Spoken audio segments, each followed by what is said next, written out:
She bought the broken-down bus for just $150, thinking it was nothing more than a rust-covered relic of the 72nds. But when Marley Reyes peeled back a panel inside, she found something that made her knees buckle: original tour signage, handwritten lyrics, and a hidden plaque engraved with a name that echoed through music history: Elvis Presley. What she thought was a junkyard gamble turned into a journey through rock and roll legend, grief, and a second chance at purpose. Before we dive into this incredible story, let us know in the comments where you're tuning in from. And if you're someone who believes forgotten things deserve a second life, hit that subscribe button. Tomorrow's story might just top this one. The sun beat down on the cracked gravel lot, casting long shadows over rows of forgotten vehicles. Marley Reyes wiped sweat from her brow and squinted toward the back fence, where something caught her eye: a hulking silhouette, partially hidden behind a wall of overgrown weeds and busted RVs. It looked like a bus. A big one. She stepped through the waist-high grass, her boots crunching over broken glass and cigarette butts, and came to a halt in front of it. The thing was enormous, sun-faded, rust-eaten, its paint peeling in long curls down its side like dead skin. On the front, where a manufacturer's emblem might have been, was nothing but a dent the size of a fist and the faint outline of old letters that time had nearly erased. She circled the beast slowly, brushing her hand along its sunburnt side. Something about it felt off. Not in a bad way, in a familiar way, like a song you couldn't place but somehow knew. The windows were tinted black and coated in grime. Most of them were cracked.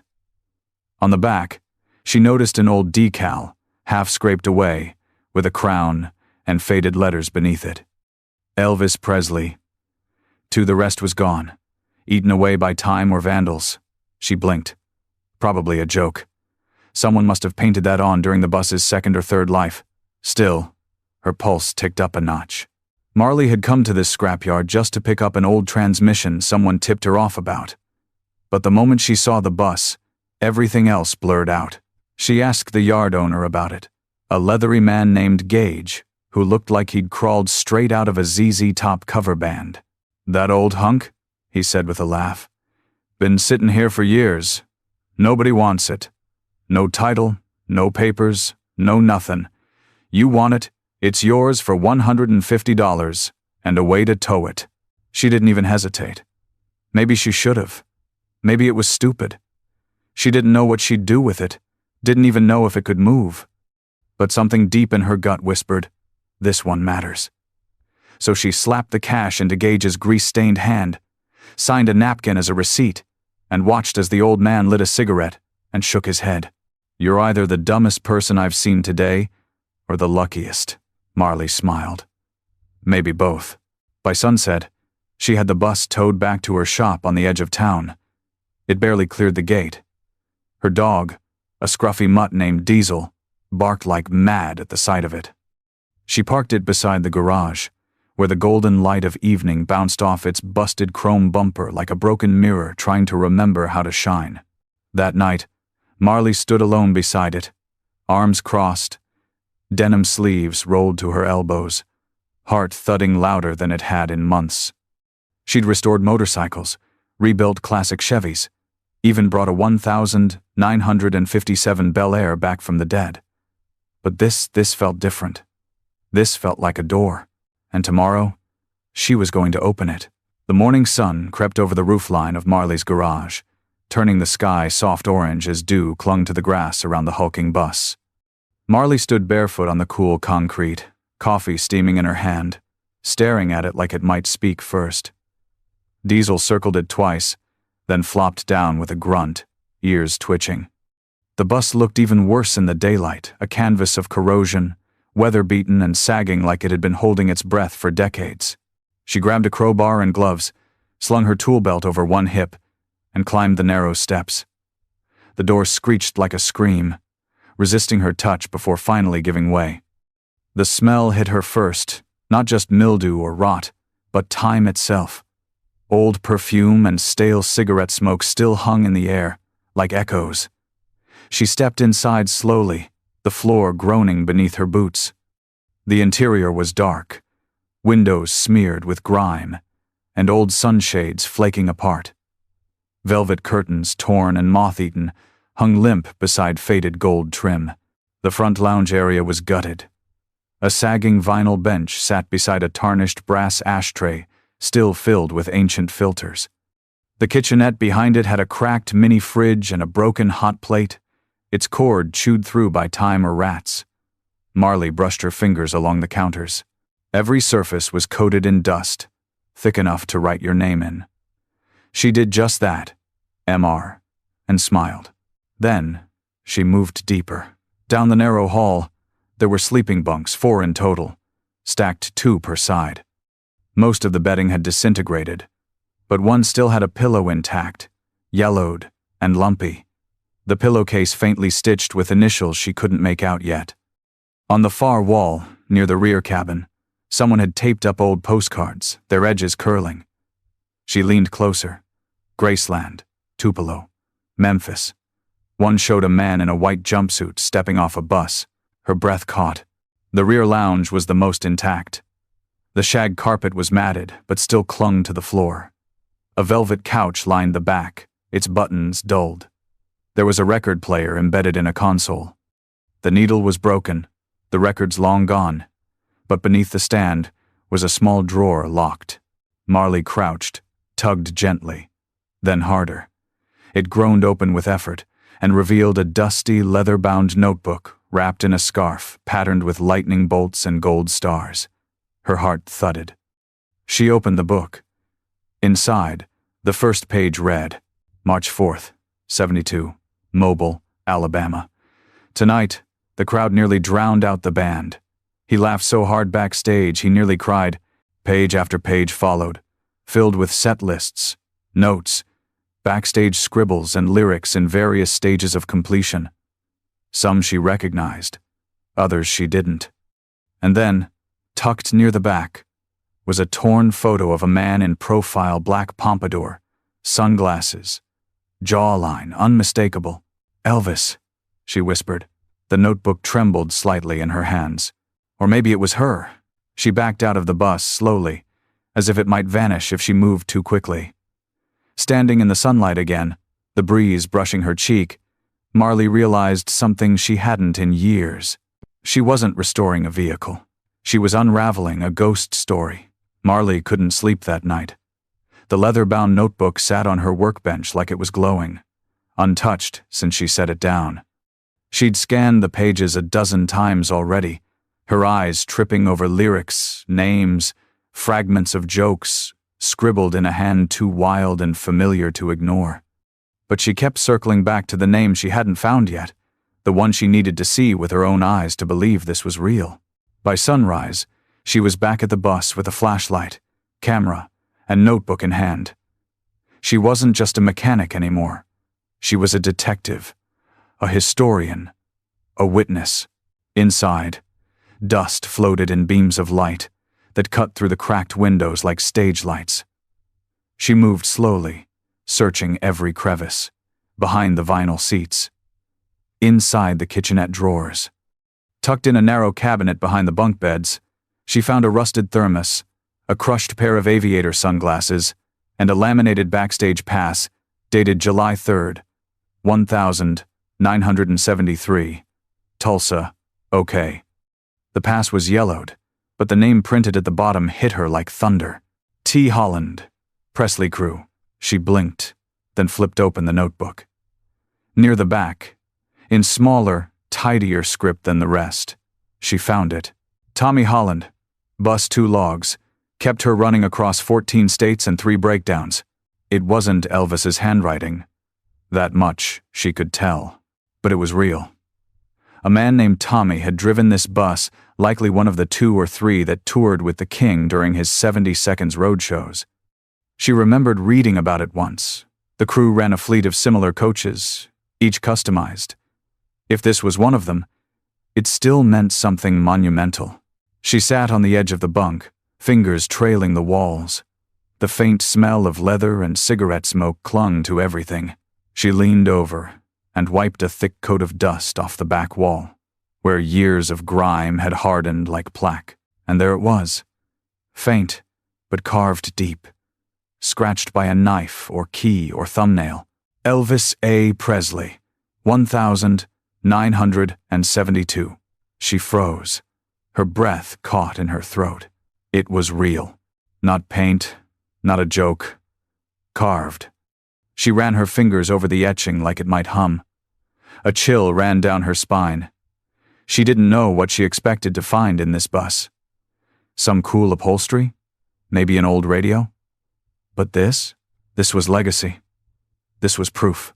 She stumbled out of the bus into the morning light, her boots slipping slightly in the dew-slick grass.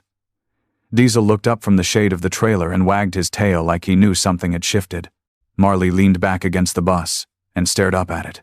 The faded crown logo, the peeling paint, that quiet name written by hand and hidden in dust. A mechanic's life was all about parts, engines, bolts, systems. But this wasn't just a machine anymore. This was a piece of someone's myth, and it had found its way into her hands. The next few days blurred together. Marley couldn't focus on customer jobs, couldn't return calls, and barely touched her food. Her mind was consumed by the bus, by the notebook, the etched name, the backstage pass. She spent her nights combing through old footage of Elvis tours, squinting at any glimpse of buses in the background. None of them were identical, but some were close. Similar crown logo, same window layout, a few with gold trim along the sides. She found an old article buried deep in a rock and roll archive about Presley's 1972 tour fleet. It mentioned multiple coaches, custom fitted for the King's entourage.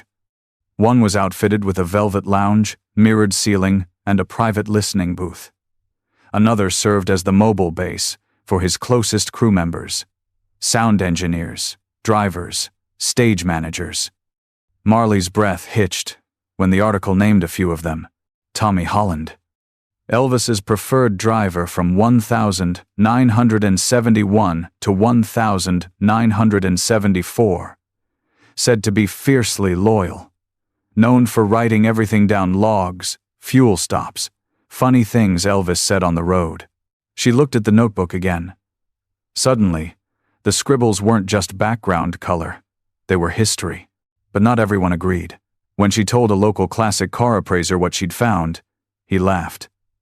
People fake this stuff all the time. Tour buses, guitars, boots, unless you've got ironclad provenance, it's just a rusty bus. She tried not to let it sting. But deep down, she worried he was right. Without paperwork, a VIN match, or photographic proof, it would be hard to convince anyone that what she'd found was real. Part of her wanted to stop, to just clean it up and make it into a quirky RV project. Sell it, move on. But every time she thought about walking away, she remembered that name scratched into the wall. Then, on a quiet Thursday afternoon, a man walked into her shop. Marley was under the hood of a '73 GTO, elbow deep in a carb rebuild, when the bell over the door rang. Diesel barked once and went silent, something he only did when he sensed something different. The man was tall, in his 70s, with silver hair and a slight limp. He wore a weathered leather jacket and sunglasses, even indoors. "You're the girl with the Elvis bus?" he asked, voice low but clear. Marley wiped her hands on a rag and studied him. "Who's asking?" He took off his glasses. His eyes were pale blue and tired, but focused. "Name's Thomas Holland. People used to call me Tommy." She froze. Her fingers gripped the rag tighter. "I saw the photo online," he continued. "The velvet curtains, the lightning bolt scarf, the carved name." He nodded slowly. "That's Bus 2. I'd know her anywhere."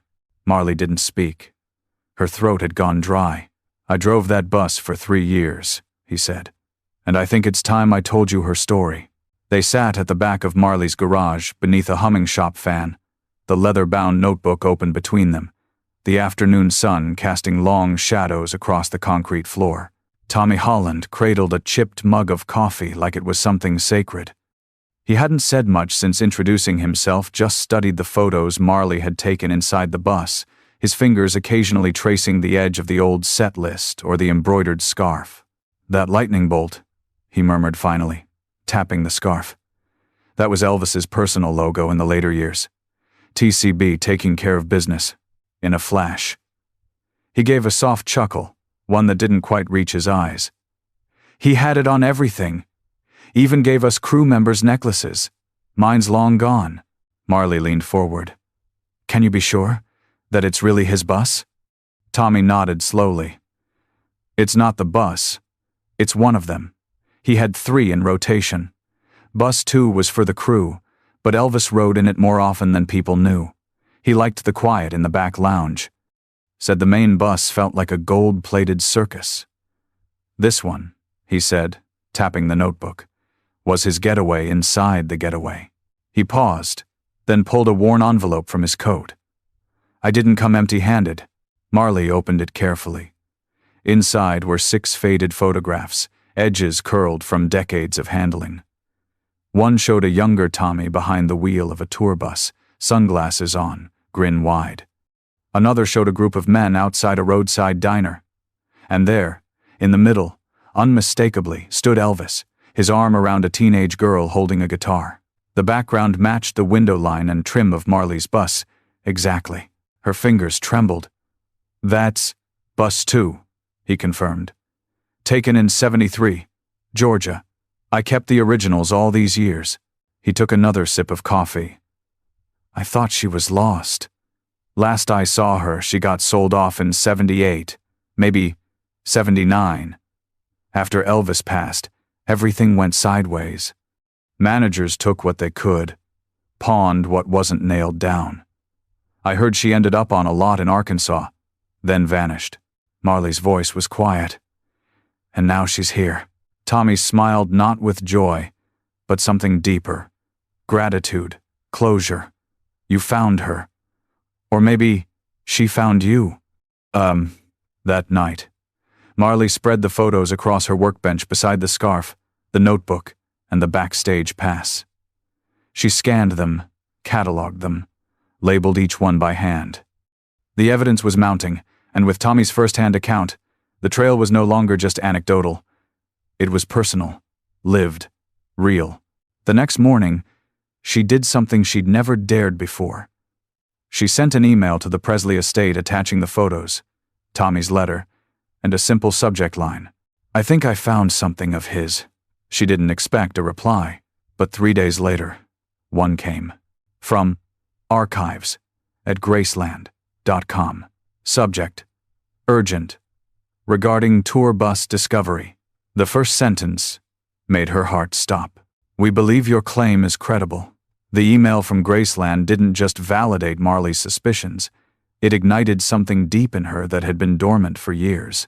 Beneath the technical language and cautious legal phrasing, there was one undeniable truth. They believed her.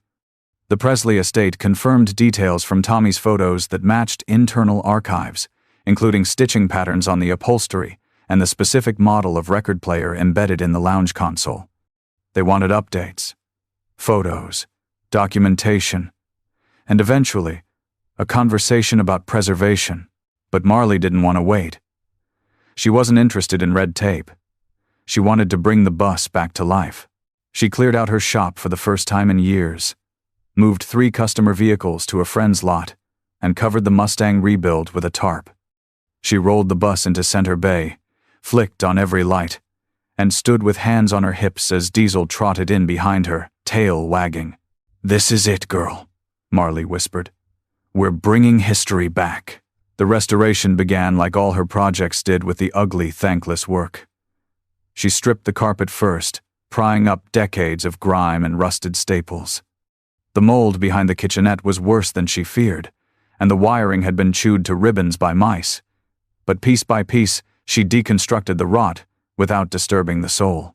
She saved everything she could: curtain rods, door handles, light fixtures. Even the damaged vinyl bench cushions were carefully peeled and tagged. She wasn't restoring the bus to showroom quality. She was restoring a story. News spread fast. A local reporter showed up asking for photos. Then a radio station called, asking for an interview. Marley declined most of it, She wasn't ready for cameras. This wasn't about fame. It was about honor. By the end of the first week, volunteers began showing up. First was Jorge, a retired upholstery man who used to restore old Cadillac interiors. He offered to stitch new velvet bench cushions for free. "Only if you let me sit on 'em when it's done," he said with a wink. Then came Darlene, who'd been a stagehand in Memphis during the 70 seconds. She cried when she stepped into the bus, said the scent, the dust, the smoke, the faint trail of cologne brought everything back. By the third week, it wasn't just a project. It was a movement. The walls were reinforced with new insulation. The kitchen counters were re-chromed and polished. Marley found a duplicate of the original record player at an estate sale and wired it back into place, piece by piece. One night, long after the others had gone, she sat alone on the velvet lounge in the back. The repaired light above her flickered softly, casting a golden hue over the room. She held the lightning bolt scarf in her lap, fingers brushing the embroidery like it was fragile. She didn't cry. She didn't need to. The moment was already sacred. Outside, the world kept spinning, but inside that bus, time stood still, waiting for the king to return. Marley thought restoring Elvis's bus would be about honoring history. But somewhere between the sanding and stitching, she realized it was also about facing her own. One quiet afternoon, while cleaning behind the rear wall paneling, she found something strange. A small, cloth-wrapped bundle wedged behind a loose panel near the couch. Inside was a pocket-sized composition notebook, yellowed and stiff. It wasn't from the same hand that had written the set lists or road logs. This handwriting was neater, more careful, like someone had wanted to make sure every word was preserved. It wasn't signed, but the first page was dated the 16th of April, 1973, and it read, "He told me the loneliness never goes away. Not really. That fame is a kind of cage. But on the road, on this bus, for a few hours between cities, he felt free." Marley's breath caught. These weren't lyrics. They were observations. Intimate ones. Someone who rode with him, knew him, really knew him, had written these pages. She read through all of them in silence. Quiet thoughts, half poems, sad truths scribbled in the lurching rhythm of highway motion. That night, she sat in the driver's seat of the bus, staring through the dirty windshield at the stars above the garage's open bay. The hum of night insects filtered in through the vents. Diesel curled up at her feet. And for the first time since the restoration began, Marley let herself remember why she was drawn to this wreck in the first place. She'd always been the girl who fixed things. Appliances, bikes, cars. Even people, sometimes patching their hurts, soldering their broken pieces with silent loyalty. But when her dad died 2 years ago, she hadn't been able to fix anything. Not the silence that fell over the house, not the grief that cracked her mother's voice, not the shop, which limped along as Marley held it together with sheer stubbornness. But this bus? This wreck of a machine with too many ghosts and not enough proof? It was the first thing that made her feel something again. The cracked leather seat beneath her held more than wear. It held stories, maybe even pain. But it had survived. So could she. The next day, she called in favors she hadn't dared to ask before. Pete from the salvage yard brought her polished aluminum trim. Nora from the auto paint shop mixed a custom blend to match the original gold stripe. Even her old high school shop teacher stopped by, offering to help restore the overhead light panels. They worked together, not just fixing the bus, but remembering what it meant to care. And the more Marley uncovered a lipstick-stained cup holder, a scratched message etched into the bathroom mirror that read, "TCB forever," the more she realized this wasn't just a celebrity artifact. It was a vessel of quiet truths, of heartbreak in motion, of music that healed crowds while the man behind it unraveled in silence. It was a reflection of Elvis, of Tommy, of her. Marley ran her hand along the newly cleaned leather armrest, now rich and deep with color again. It whispered nothing, but somehow she understood everything. The bus was nearly finished. Weeks of work had turned the rust-caked hulk into a breathing relic, velvet panels restored, lighting systems rewired, trim polished until it gleamed under shop fluorescence. The crown logo on the side had been hand-painted back to its original glory with gold flake accents that shimmered at dusk. The lounge hummed gently with the warm glow of refurbished fixtures, and the record player, unbelievably, played once again, low crackles of vinyl echoing through the walls like distant applause. People started showing up just to see it. Not tourists, neighbors, locals, musicians from nearby towns, old-timers who said they'd seen the king once, or at least swore they had.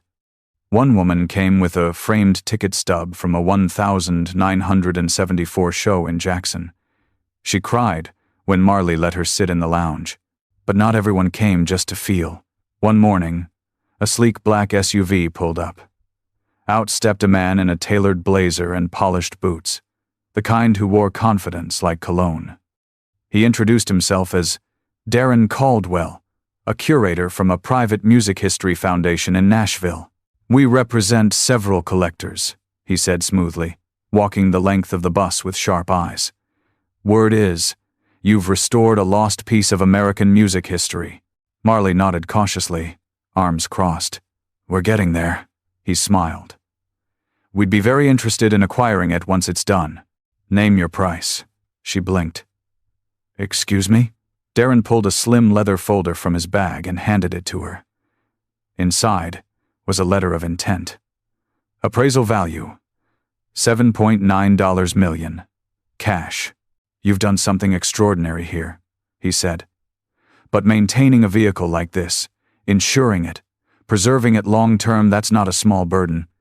We could give it a permanent home, climate-controlled, proper protection. And a lot of people would thank you for it." Marley stared down at the number on the page. $7.9 million. Her hands shook. The shop was barely breaking even most months. Her mortgage was still half unpaid. She could finally pay off her dad's debts, upgrade the tools, maybe even travel, start something new. But when she looked up at the bus, she didn't see money. She saw purpose. That night, she sat in the rear lounge alone, the record player spinning a worn acetate of Bridge Over Troubled Water. Tommy had dropped it off earlier that week, said it had played in the bus once before, during a long drive through Tennessee when Elvis hadn't spoken for hours. The music filled the space softly, swelling and breaking over the silence like ocean waves. Marley closed her eyes. Let the song wash over her. She remembered her father humming that same tune under his breath while adjusting carburetors. She remembered him once saying that real value wasn't what people paid, but what they remembered. When the record ended, she opened her eyes and picked up the folder Darren had left. She didn't tear it, but she didn't sign it either. Some things were never meant to be sold. The email from Graceland came 2 days after Marley turned down the offer. It was short, formal, and yet carried the weight of something monumental. Subject: Elvis Presley Estate. Official inquiry. We've reviewed your restoration project with great interest. The documentation provided by Mr.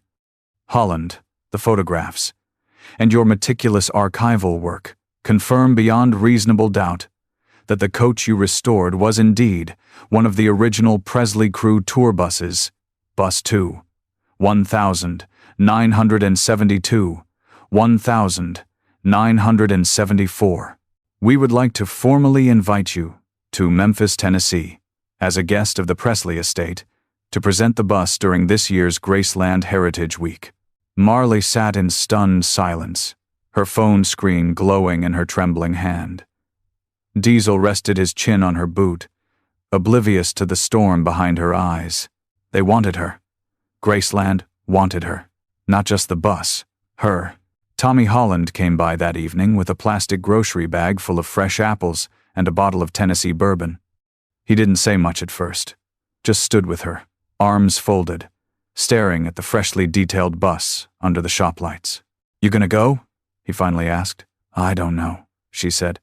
"I'm just a girl from Northside, a mechanic, not a curator, not a historian." Tommy chuckled softly. "You're exactly what this story needs. Somebody who gave a damn when nobody else did. She looked at the bus again, thinking about the years it had sat abandoned, unloved. How she'd peeled back the layers piece by piece, not for profit, but for understanding. How the velvet seats still held the shape of a man trying to outrun his fame. How her hands calloused, stained, steady, had coaxed something holy back to life. So, she said yes. The trip to Memphis was surreal. They trailered the bus under a protective canopy, with a police escort through the city once they crossed into Tennessee. People waved. Cars honked. Some even pulled over to let the procession pass, like it was a funeral or a coronation. At Graceland, the bus was parked just outside the main gates, beneath a banner that read, "Legacy in Motion. The King's Road Reborn." The ceremony was small, just a few hundred attendees, but every eye was locked on Marley as she stepped up to the microphone. She didn't have a speech, just a few scribbled notes in her pocket, which she never used.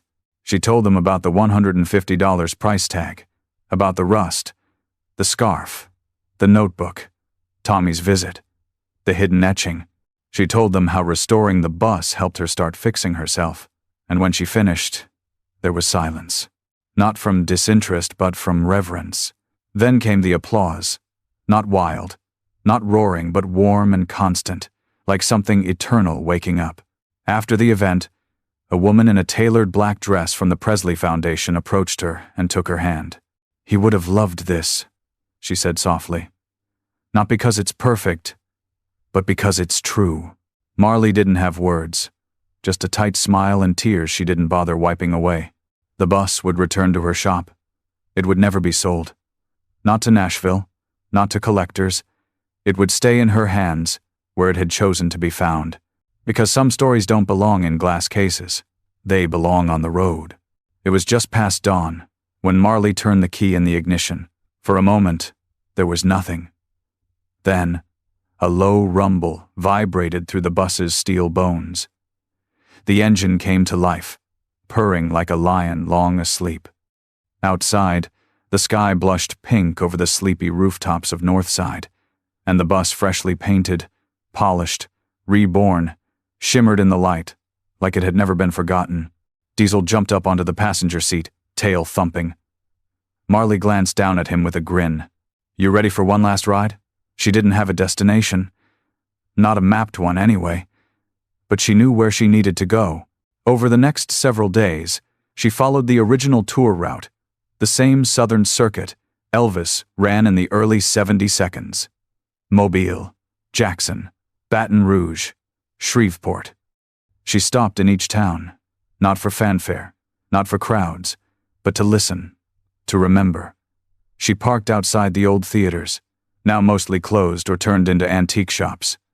Sometimes, people would come out, recognizing the logo, asking questions. She always told the same story. "I didn't find the bus. It found me." In Jackson, an old man stepped aboard and ran his hand along the lounge wall, eyes misty. Said he'd watched Elvis perform in '73 and had dreamed of being on the crew. Marley let him sit alone for a while. He left without a word, but with something lighter in his step. In Tupelo, a teenage girl with a battered guitar slung across her back asked if she could play a song inside. Marley nodded. The girl sat on the velvet couch and sang something soft and soulful. And for those 3 minutes, the bus felt alive with music again. The journey wasn't publicized. No media, no sponsors, no press releases. Just Marley, the road, and a bus filled with memories that didn't want to stay buried. When she returned home weeks later, the garage was quiet, waiting. Marley parked the bus under the new awning she'd built, one wide enough to shelter it through storms, sun, and time. She stepped off, boots crunching on gravel, and stood back to look at what she'd done. The bus wasn't just restored, it was respected. She hung a small brass plaque on the garage wall beside it that read, "Bus 21970, 21974, crew coach to Elvis Aaron Presley. Restored 2025 with heart, not polish." Life didn't slow down after that. In fact, it got busier. Schools invited her to speak. Veterans groups asked her to tell her story. Musicians sent letters, hoping to sit inside the lounge just once. But Marley stayed grounded. She kept fixing cars, teaching Leo, her newest apprentice, the difference between fixing and restoring. And every now and then, when the sun hit just right and the shop fell silent, she'd open the bus door, sit in the back lounge, and drop the needle on an old vinyl. Let it crackle, let it play, and feel the hum of something greater. The music, the miles, the man himself echo through her bones, because she hadn't just rebuilt a tour bus, she'd resurrected a soul, and in doing so, she'd found her own.